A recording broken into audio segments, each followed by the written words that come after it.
The divided Germany in 1989. So two countries was something that many, particularly in France and Great Britain, thought should stay that way. The French ambassador told me this Kohl, this reunification, he wants to make a single state. That's crazy.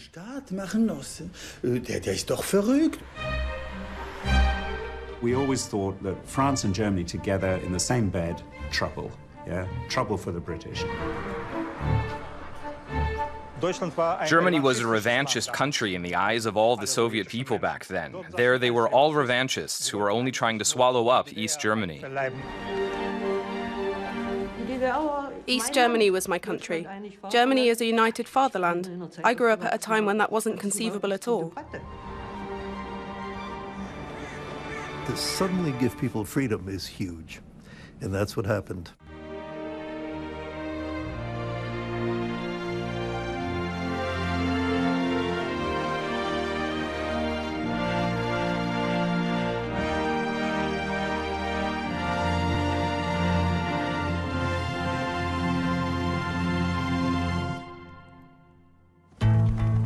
Germany in 1989, a divided country. If it were ever to be reunited, it would need the consent of the four victorious powers of World War II. The Soviet Union, the US, Britain and France had so-called reserved rights. In the autumn of 1989, the peaceful revolution sweeping across the Eastern Bloc had also reached East Germany. But the communist regime ignored the people's voice.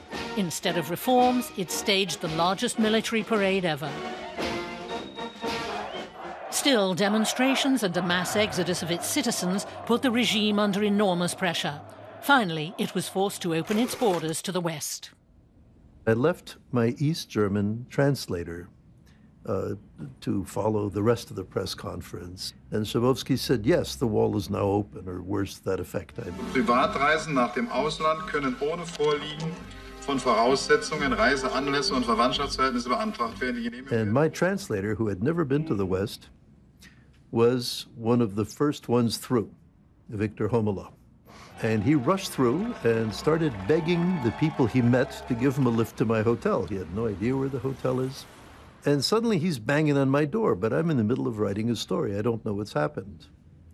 And he bursts in, and I say, Victor, listen, I'm writing a story. Take something from the minibar, and I'll talk to you in a minute. And then suddenly I think, Victor Homola is here in West Berlin. He's not allowed to be here. He's an East German. Victor, what are you doing here? And he finally says, that's what I'm trying to tell you. The wall is down.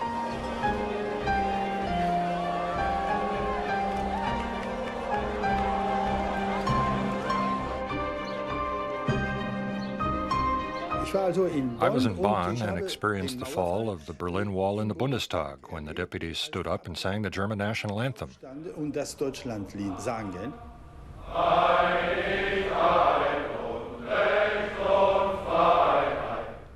I have to say it was heartrending. Only the West German Chancellor was absent on this historic day. Helmut Kohl had just landed in Warsaw for an inaugural visit to the first non-communist government in the Soviet bloc. This trip to Poland was to have been a great celebration of reconciliation between this new first free government in Poland and the former West Germany, led by Helmut Kohl. So of course we were all there and thought, well, now for the big dinner. It was the evening of November 9th, and I was sitting in my hotel when the news suddenly broke live on television. The wall is open. I almost fell off the bed. It was quite clear.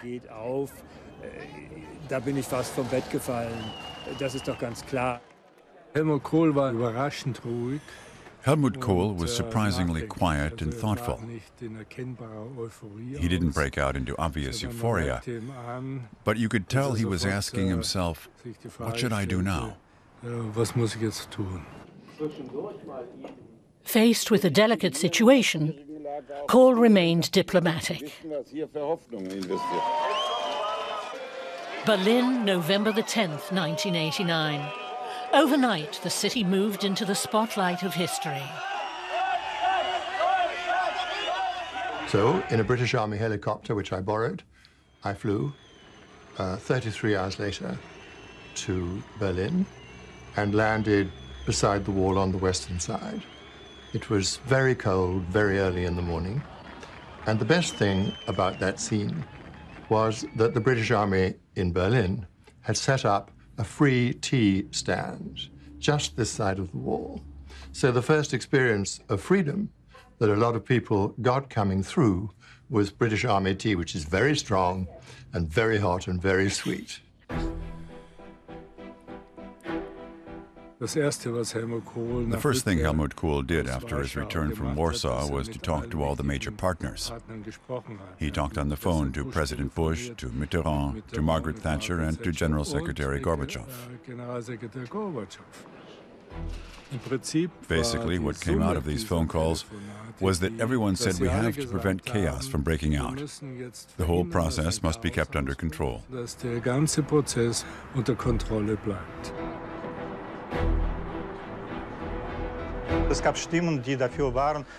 After the wall fell, there were calls for Soviet troops to intervene immediately. But the man who decided everything was General Secretary Gorbachev.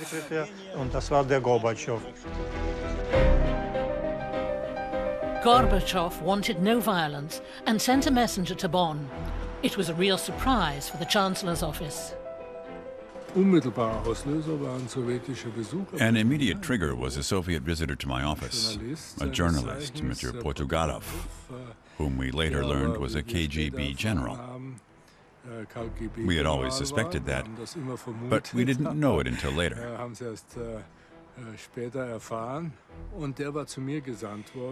He had been sent to me with a list of questions, and these questions all revolved in principle around the subject of German unification. I was really electrified because I thought, Portugalov always represents the dogmatic Soviet party line. And now here he is, suddenly talking about German unification.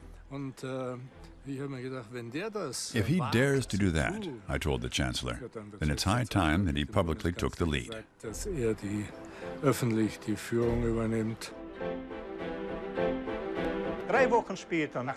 3 weeks after the fall of the wall, Kohl's advisor, Horst Teltschik, called me in my office. That was unique. I did not expect that, and said the Chancellor was due to make an important statement, and they wanted to invite us.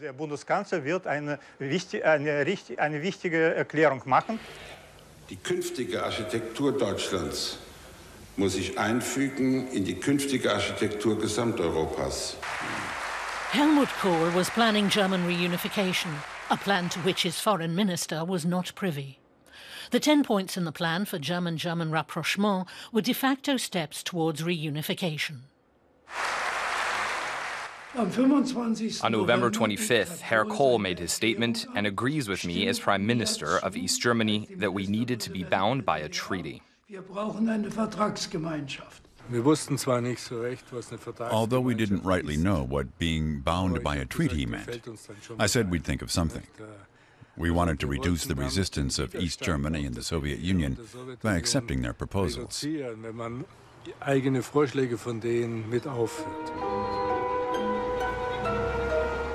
10-point speech did shock all of us because we had so-called reserved rights about what would be the solution to the German question. And Kohl had adopted unification without consulting the other countries which had to agree to that. We knew right from the start that Margaret Thatcher would be against it, so we didn't tell her. After the 10-point plan was announced, of course, the reaction in Paris was mild horror. We only found out about it from the press, even though we worked very closely together and spoke on the phone every day with the staff at the West German Chancellery. The French ambassador told me, this Kohl, this reunification, he wants to make a single state, and that's crazy. No consultation, and so on. Come to my office in Bonn on Monday, and I'll explain to you how things should happen. I didn't go. Of course not. Because I knew Kohl was right. He had seized a moment in history when it was necessary. President Bush had the speech about an hour and a half before Kohl made it. But it was in German, so he couldn't read it in advance. The danger was that he could otherwise have called to Helmut and said, "Helmut, great speech. You know I support you, but let's talk beforehand."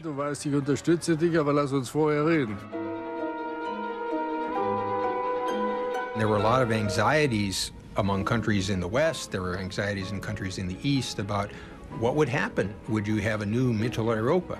So the notion of a united NATO was Germany in NATO was partly to preserve the stability that we've had for the past 25 or 30 years. The Soviets had a problem with exactly that. For them, NATO was an opposing military alliance, and in the beginning, they couldn't imagine it. Moscow was disgruntled. Soviet correspondent Vladimir Kondratyev explained why in German TV's Press Club show. Man möchte jetzt schon diese Zukunft definieren und man spricht sofort über das Endziel dieser Politik als Wiedervereinigung Deutschlands. Ich glaube, das ist heute sehr gefährlich und das kann die Stabilität auf unserem Kontinent eigentlich gefährden.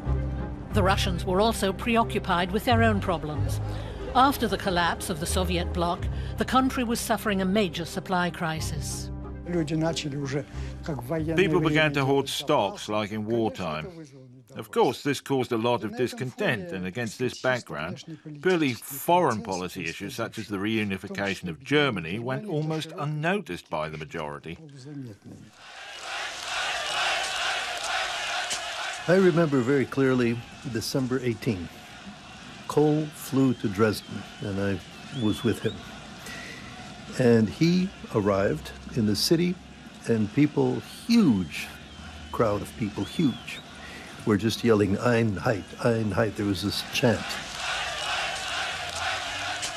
And Kohl later said that that was the moment he realized that you can't delay it. Jetzt versuchen wir beide durch eine vernünftige Arbeit die Erwartung der Menschen zu rechtfertigen. Modrow eröffnete Like all Secretaries General of the Warsaw Pact, Modrow started off with a boring written statement about peace, détente, disarmament, and so on. He didn't give us the feeling that he knew what the situation in his country was really like.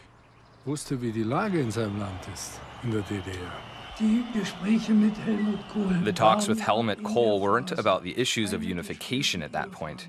They were just about the joint treaty. Kohl wasn't willing to negotiate with me any further. What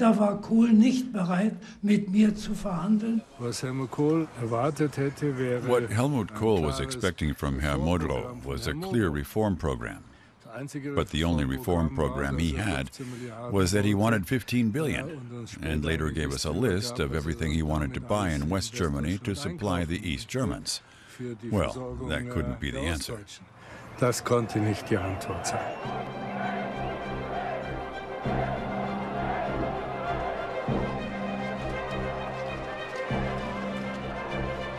An important moment came on the 22nd of December 1989, when East Germany officially opened the Berlin Wall and Helmut Kohl and Prime Minister Modrow walked together through the Brandenburg Gate. Mit dem Ministerpräsidenten Modrow gemeinsam dann durch das Brandenburger Tor ging. Haben wir jetzt die Geduld und das Augenmaß, in den Schritten, die notwendig sind, in eine gemeinsame Zukunft zu gehen. Dann werden wir diese Zukunft haben. Ich hatte eigentlich eine Aufgabe, ich sollte mich an dieser I actually was supposed to take part in the live broadcast from the other side of the Brandenburg Gate for ARD. A microphone had been set up for me, but I couldn't get to it because of the crowds pouring through. I was 50 centimeters from the microphone, but it went on, and then we all went pouring through the Brandenburg Gate together. And here you see it again, the immense crowd, euphoric and full of commitment. And it really felt like a historic moment.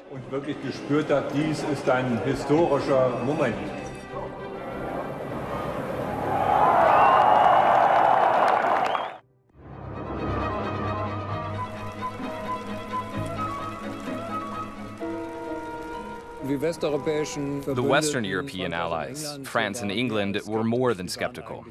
They were actually against it at the beginning. They made no secret of it. Margaret Thatcher, I believe if it had been up to her, there would certainly have been no German reunification.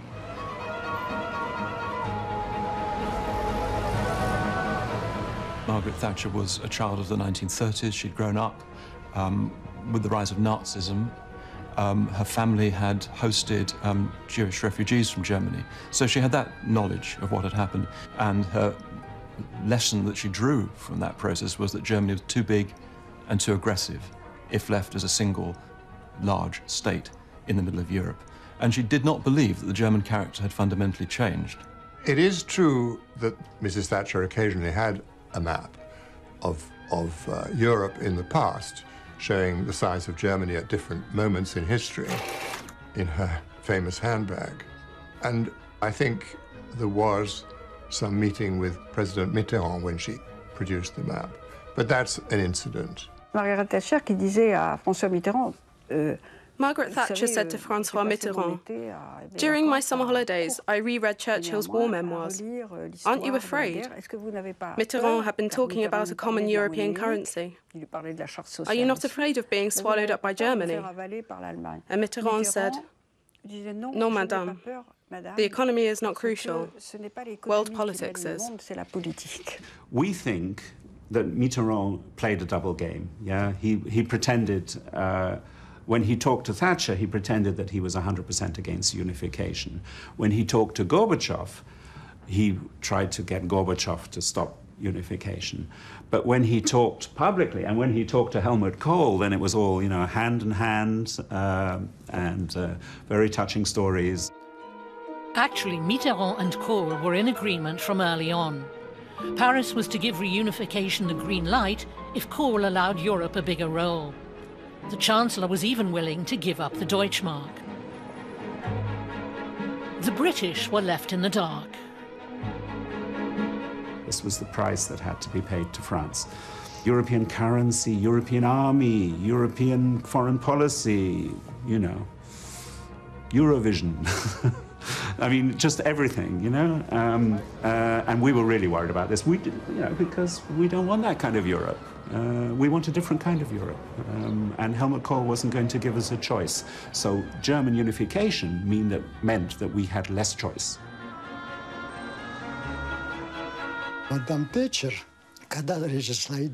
When Mrs. Thatcher was in Moscow and the conversation turned to reunification, she asked that no stenographic record be kept.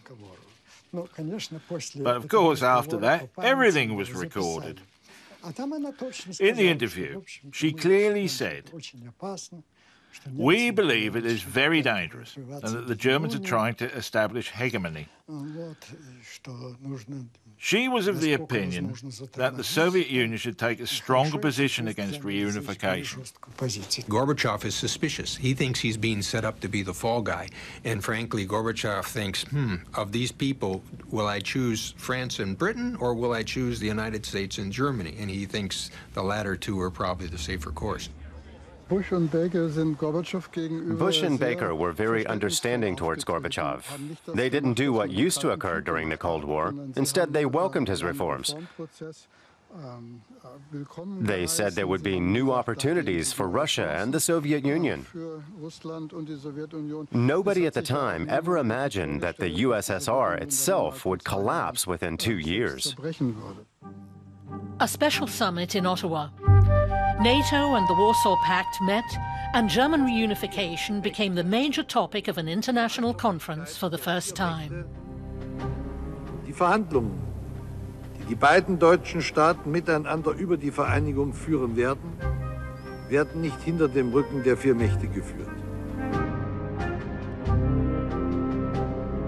We had to think of a mechanism that would allow us to deal with four-power rights, deal with the issues of internal to German unification, but also some of these other topics. And so we worked with a team and came up with this idea of 2+4. We emphasized 2 before the 4 because we wanted to stress that the unification of the Germanys would be the leading part. And I remember when Baker went around to try to advance this idea with the Brits and the French and others, some would say, oh, 4+2, some would use 6. There was some resistance of this. And I remember it was quite an important moment when we finally got the full acceptance of this of the Soviet Union at a meeting in Ottawa. So the 2+4 format was born. But nobody knew what Moscow's stance would be. That's why the East and West German governments wanted to talk to Gorbachev as soon as possible. Each had its own plans for German-German rapprochement.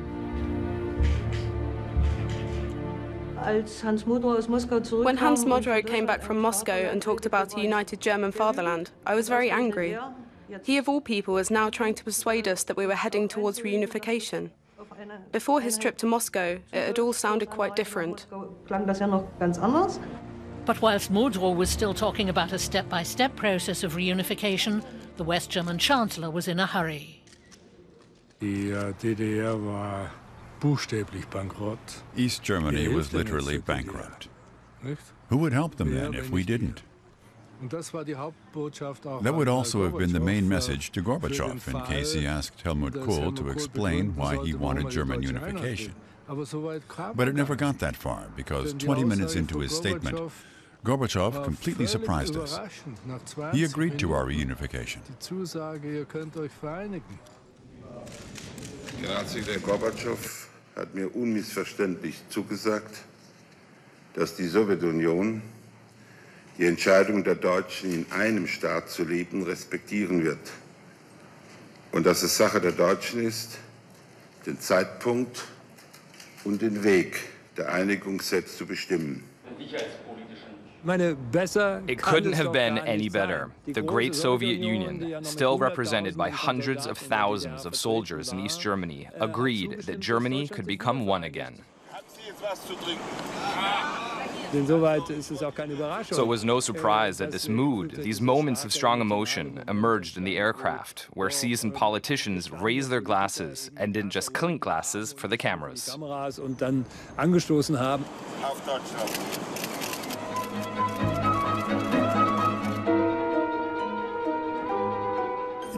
Germany had friends in the West, and these friends had to recognize German unification. Otherwise, they'd no longer be friends and allies.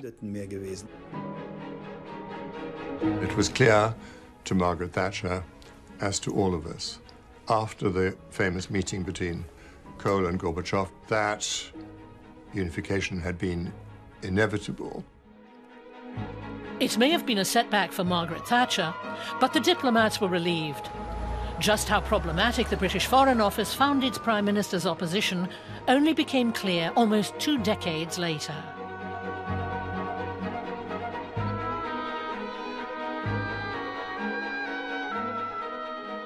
This is a telegram from Sir Christopher Malaby in Bonn, and he says, despite our supportive line on the German wish to achieve unity through self-determination, the UK is perceived here as perhaps the least positive of the 3 Western allies and the least important. And in the margin, you can see Mrs. Thatcher's writing, because we are.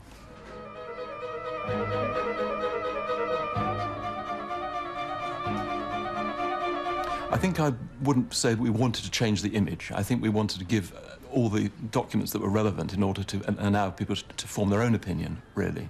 And I think what had happened was that the opinion of British policy had been based very strongly, really, on Mrs. Thatcher's own memoirs. And that became the dominant narrative, really.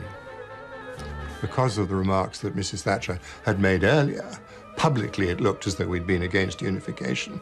Privately, in the negotiation, Douglas Hurd, the British Foreign Secretary, was negotiating very, very helpfully, making some of the best suggestions that were made to get agreement with the Soviet Union. Even before the formal negotiations began, East Germans took part in a free election for the first time. A new government was to represent them. Helmut Kohl campaigned vigorously. Und ich sage Ihnen, diese Unterstützung wird kommen, weil wir gemeinsam ein blühendes Land aufbauen wollen. Stellen sich Helmut Kohl vor auf den Plätzen der Städte. Imagine Helmut Kohl in the squares of the cities. Up to 250,000 GDR citizens on the square. He had never experienced such a thing in West Germany in his life. Of course, that inspired him.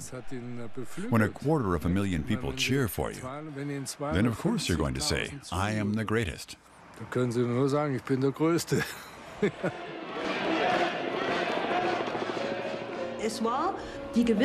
There was a certainty that a fundamental decision was being taken, that it was not about saying, and another 4 years and another 99%, but that a fundamental choice of direction was being made for this country. And that is just what it was. Eine grundsätzliche Richtungsentscheidung für dieses Land getroffen wurde, und das war's ja auch.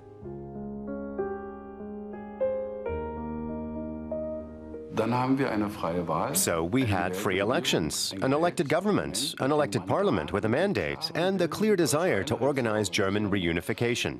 And that's exactly what happened. The agreements were negotiated under pressure from East German citizens who wanted things to move quickly. I always had the feeling Modrow was trying to salvage something from East Germany, but he had no chance. And de Maizière just saw himself as responsible for an orderly handover. Sozusagen sich als Sachwalter einer ordentlichen Übergabe gefühlt. The people in East Germany stood against their own regime with the cry, "We are the people," which soon became, "We are one people." This was a clear call for unification. To say that West Germany pounced on its neighbor and swallowed it up is wrong. The majority of East Germans clearly decided that they wanted to join the Federal Republic.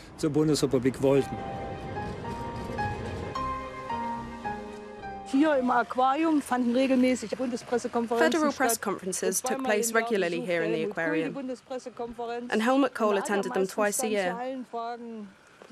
He addressed topical issues that were being discussed and talked about the unification of Germany. And of course, he made the classic remarks about blossoming landscapes and that German reunification could be paid out of petty cash. And we reported it all. It was important for the people back home. I also wasn't one of those who believed all that. The thing about petty cash, for example, but it wasn't meant for me anyway. It was intended to reassure the West German taxpayer.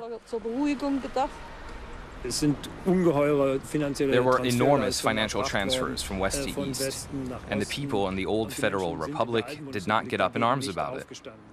They might not have been thrilled about it, but they accepted it. And they knew in their hearts that it was necessary, even if they didn't like it. Spring saw further developments in the international arena. The Europeans agreed to unification and declared that the new Germany would be part of the European community.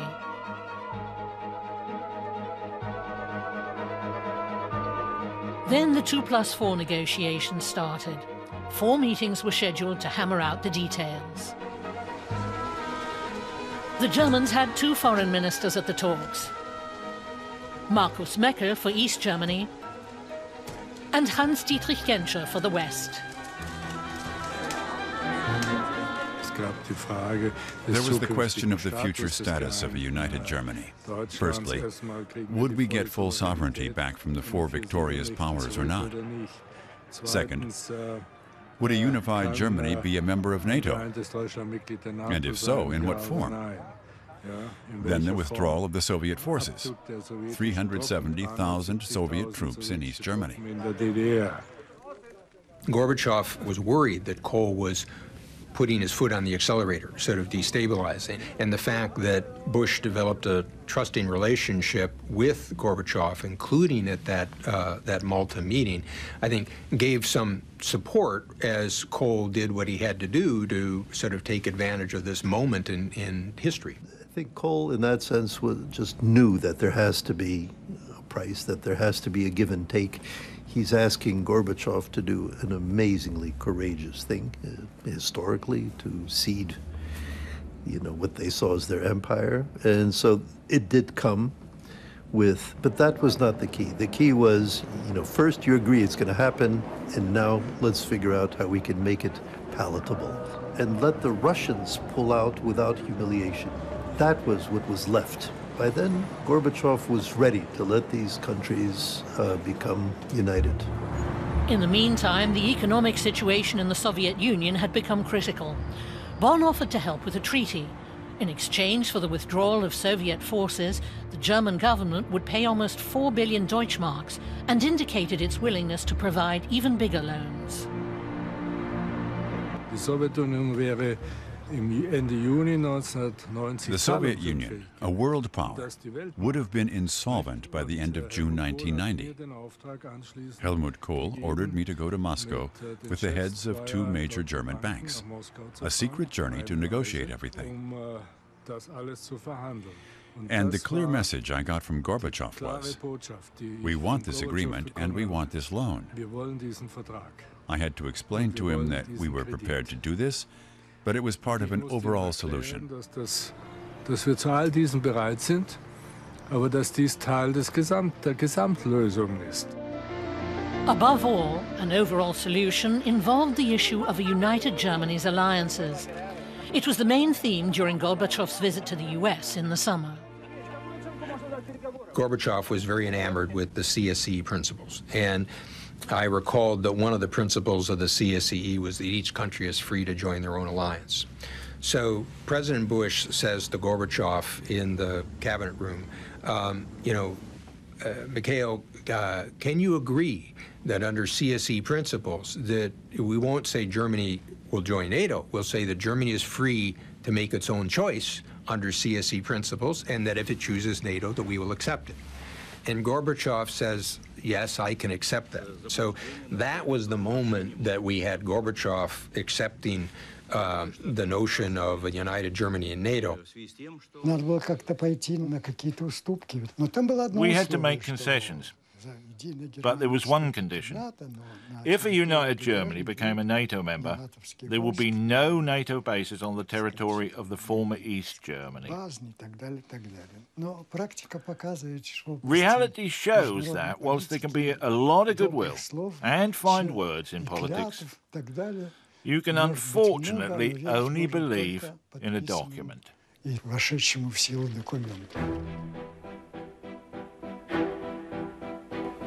Damit erhält das geeinte Deutschland zum Zeitpunkt seiner Vereinigung seine volle und uneingeschränkte Souveränität. Die Zusage der deutschen Einheit. The commitment to German unity, NATO membership, a return of full sovereignty, and.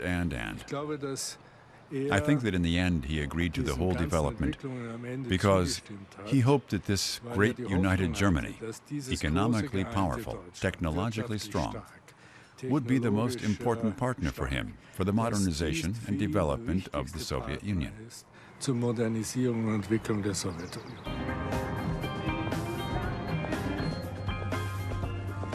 Die Erwartungen waren sehr hoch. Expectations were really high. It was believed at the time that Russia and Germany were entering a new era, and everything would evolve very nicely.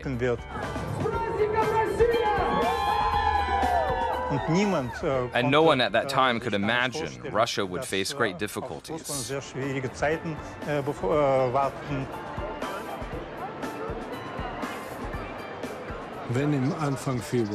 If Gorbachev had said at the talks in Moscow in the beginning of February, Herr Chancellor, you can have East Germany and I'll give it to you, and it'll cost you 100 billion, would we have said no?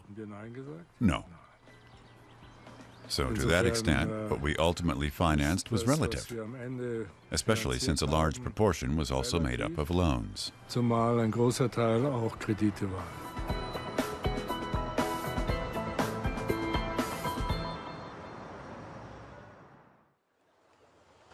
By late summer 1990, only one problem was left to solve, the Oder-Neiße line.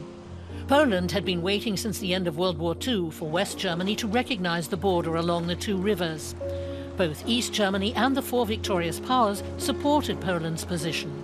It was decided to resolve the matter at the 2+4 summit in Paris, which the Polish foreign minister was invited to attend. Tadeusz Mazowiecki's new government was coming under enormous pressure over the border question, and every day's delay just undermined it further. The government needed the trust and credibility of its population. It was about a Polish existential question, its western border. And that was at a time when the first democratic government had to embark on radical reforms. Remember, France had also got Alsace back from Germany, and this border was inviolable. So the Polish border should be inviolable too. It was like a balance.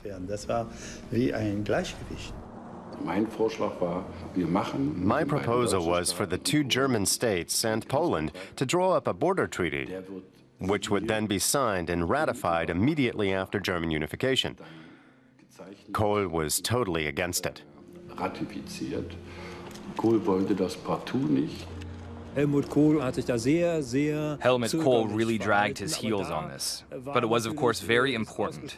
The Allies, all of them, the United States, England, France, and the Soviet Union, had all made it a condition for German unification. This was not just a domestic issue for Kohl, and the Americans unequivocally intervened in Bonn and said, "Folks, if you don't do it, the deal is off." So, from the German point of view, the choice was unification with East Germany and Berlin, but with the final loss of former territories in Eastern Europe, or nothing. After 4 months of negotiations, but less than a year after the wall came down, the Unification Treaty was finalized.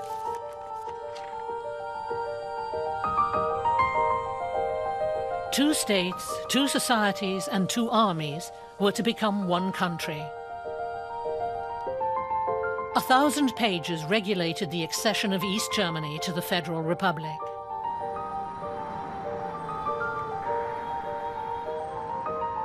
The international 2+4 treaty was also signed in Moscow, the four victorious powers returning full sovereignty to a united Germany, 45 years after the end of the Second World War.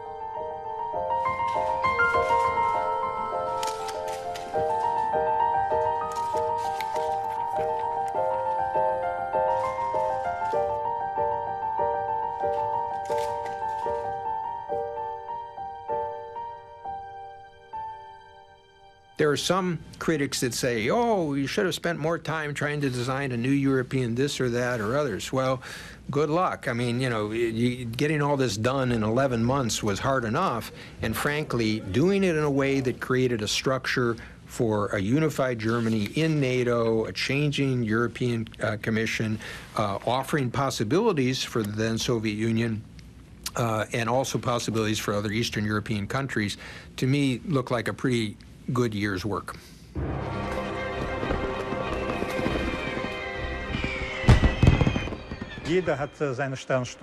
Everyone has their moment of glory, and my finest hour was to live and work in the Federal Republic at the time of reunification.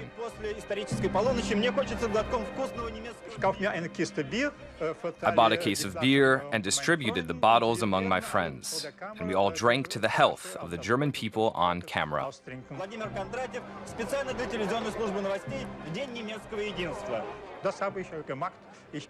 I drank to the fact that Germany had now achieved its goal.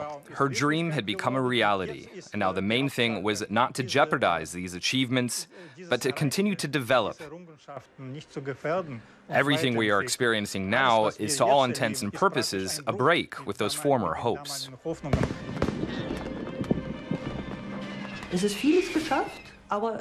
A lot has been achieved, but I think it will take just as long again until you no longer notice the difference. But I don't see it now with younger colleagues who are 25 or 26 when they start working for us. They are united Germans. Reunification is the greatest story that you can experience as a journalist. Die Einheit ist nun 49 Minuten alt. And of course, we were delighted on a personal level. It was a huge story, and 25 years later, things look quite different. The old fears of a Berlin Republic, of German domination of Europe, those fears have simply evaporated. Deutschen Dominanz in Europa haben sich dann verflüchtigt. We now have a paradox because suddenly we've realized that we need Germany. We need this big, reunified Germany under this powerful Angela Merkel, because we need to change our relationship to Europe, and we can only do that with the help of the Germans. So the Germans have become our best friends. Yeah.